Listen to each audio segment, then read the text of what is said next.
আগস্টের শেষ দিকটা ছিল ক্র্যাক প্লাটুনের ট্র্যাজেডির সময়।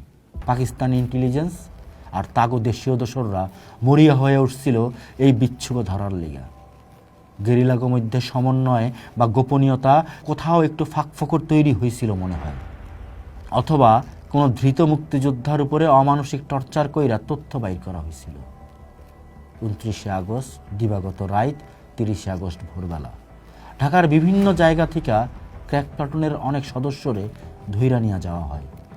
ধানমন্ডির বাসা থেকে ধরা পড়েন শাফি ইমাম রুমি, তার বাবা শরীফ ইমাম এবং ভাই। ধরা পড়েন সুরকার আলতাফ মাহমুদ, যিনি নিজের বাসায় অস্ত্র লুকায় রাখছিলেন, বদিউজ্জামান, ক্রিকেটার জুয়েল, হাফিজ, বেলাল, উলফাত, মাকফার আহমেদ চৌধুরী, আজাদ সহ অনেকেই। একই রাইতে আলতাফ মাহমুদের 370 আউটার সার্কুলার রোডের বাসা থেকে মাটি খুইরা প্রচুর অস্ত্র উদ্ধার করে আনে।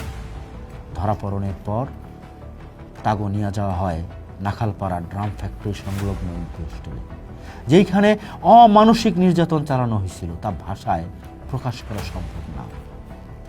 রুমির বাবা শরীফ ইমাম এবং ভাই জামিরে কিছুদিন পর ছাইরা দেওয়া হয়।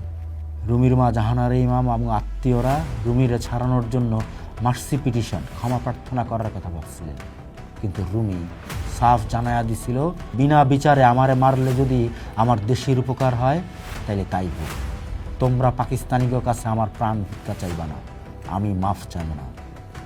রুমি আর ফিরে আসেন নাই। আজাদরে যখন টর্চার করা হইতেছিল তখন তার মা তারে দেখতে গেছিলেন। আজাদ তার মারে বলছিলেন, মা ওরা খুব মারে, আমার ভাত খাইতে দেয় না। আজাদের মা বলছিলেন, বাবা তুমি শক্ত থেকে, কারো নাম দিবা না, আর আমি তোমার ভাত খাওয়াইতে আসবো। কিন্তু আজাদ আর ফেরেন নাই। আজাদের মা তার কথা রাখছিলেন, ছেলে ভাত খাইতে পারেন নাই বলে তিনি মৃত্যুর আগ পর্যন্ত আর কোনোদিন ভাত খাননি।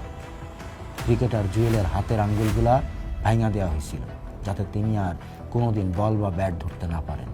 বদিয়া ছিলেন দুর্দান্ত সাহসী, তারেও নির্মমভাবে হত্যা করা হয়। 4 সেপ্টেম্বর বা তার কাছাকাছি সময়ে এগো অনেককেই সম্ভবত আমিনবাজার বা মিরপুরের বধ্যভূমিতে নিয়ে গুলি কইরা হত্যা করা হয়, তারপর লাশ পাওয়া যায়।